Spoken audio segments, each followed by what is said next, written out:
दाता भला करे। कबीर साहब का एक दोहा है, दुख में सुमिरन सब करे, सुख में करे ना कोई, जो सुख में सिमरन करे तो दुख काहू को होए।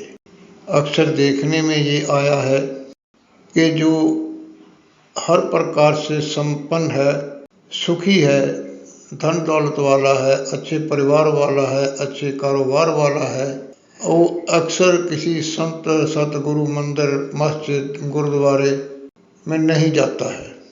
बहुत कम लोग हैं जो संपन्नता आने के बाद भी परमेश्वर का शुक्रिया अदा करते हैं।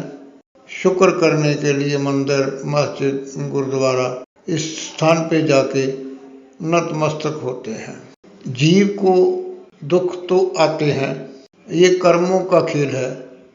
जो हमारी हिंदू मैथोलॉजी है ये कर्म बेस्ड है। ये जो कर्म हम अब कर रहे हैं इसका भुगतान हमको अगले जन्म में देना है, और जो कर्म हमने पिछले जन्म में किए हैं अब वो हमको इस जन्म में भोगने हैं। हम लोग जब कष्ट में होते हैं तो परमात्मा के साथ भी सौदागरी का खेल खेलते हैं कि परमात्मा मेरा ये कष्ट निवारण कर दे, मेरी ये तकलीफ दूर कर दे, मैं इतने जाप करूँगा, मैं तेरे नाम के 20,000 रोज जाप करूँगा, इतना पाठ करूँगा। तो कई बार तो वो एक बार का किया हुआ फल देता है, उस कष्ट का निवारण हो जाता है। लेकिन बहुधा ये देखने में आया है कि कष्ट का निवारण नहीं होता है। दूसरी बार भी अगर जाप किया नहीं हुआ तो मन में ये भावना पैदा हो जाती है कि मेरे संत ने, मेरे गुरु ने मेरा ख्याल नहीं रखा।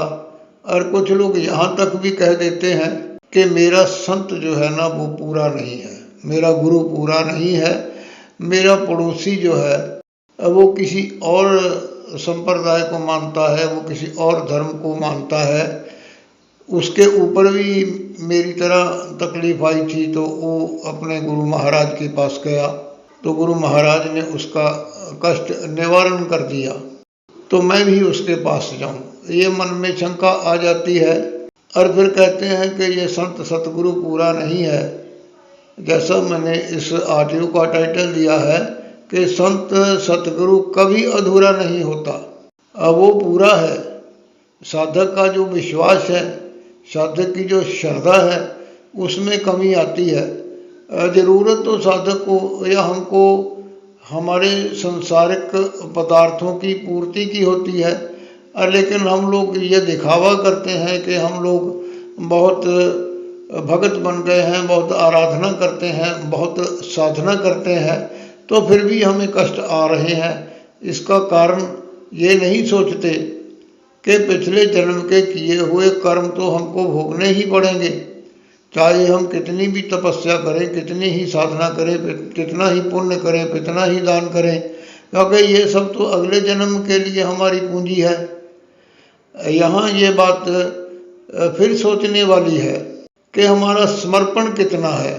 एक छोटी सी कहानी है कि गुरु नानक देव जी ने अंत समय को देख के ये नियुक्त करना था कि मेरे बाद मेरी इस सेवा की परंपरा को कौन निभाएगा।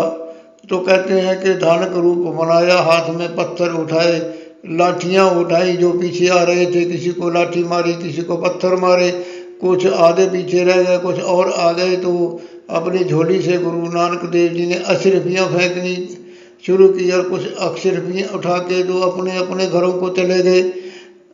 गुरु नानक सब चलते रहे, जब पीछे मुड़ के देखा तो एक बंदा पीछे आ रहा था, तो उसको कहा कि सब लोग अपने अपने घरों को चले गए, तू क्यों नहीं अपने घर को गया। तो वो कहने लगा कि गुरुजी मेरा घर तो आपके चरणों में है, जहाँ आपके चरण जाएंगे वही मेरा घर है, वही मेरा ठिकाना है, मैं तो वहीं जाऊँगा। इतनी बात को सुनते हुए कहते हैं कि गुरु नानक देव जी ने उसको अपने अंग से लगा लिया, कट से लगा लिया, सीने से लगा लिया, गलवखड़ी में ले लिया, तो उसको अपने सारी जो है आध्यात्मिक शक्ति देकर उसको गुरगद्दी पर विराजमान कर दिया, उसको अंग से लगाया तो वो दूसरी पातशाही गुरु अंगद देव जी बने। यानी कहने का मतलब ये है कि जो जन हरि के हो रहे, हरि की करते कार, योग क्षेम उनका सभी करते हरि संभार। उन्होंने, भाई लहणा जी ने अपना आप गुरु नानक देव जी को समर्पित कर दिया, कंप्लीट सरेंडर। उनका काम यही था कि भला जी जो कहा, यानी कि अच्छा सत्य वचन। अगर कोई गलती हो गई तो वो कहते थे भुल्ला जी, यानी कि मेरे से भूल हो गई, मेरे को माफ़ी दे दो। दो शब्द से उनके भला जी और भुल्ला जी, और कहाँ पहुँचे, उस अवस्था को प्राप्त किया जहाँ गुरु नानक साहब थे। एक छोटी सी लाइन में इसमें और ऐड कर रहा हूँ, सेवक को सेवा बन आई, हुक्म बूझ परम पद पाई।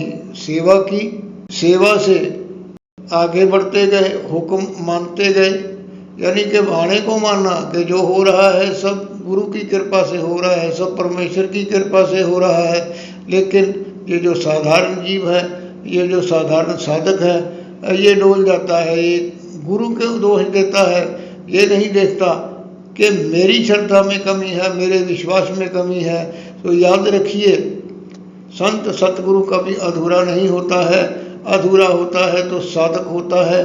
इसीलिए ये जो संसारी लोग हैं, इनको बार बार कष्ट झेलने पड़ते हैं, क्योंकि विश्वास कच्चा होता है। कच्चे विश्वास वाला जो है वो डिगता ही डिगता है। अगर एक संत सतगुरु से काम नहीं बना तो क्या गारंटी है इसको छोड़ के दूसरे के पास जाएगा, उससे तेरा काम बनेगा? ये विचारने वाली बात है। धन्यवाद। दाता भला करे।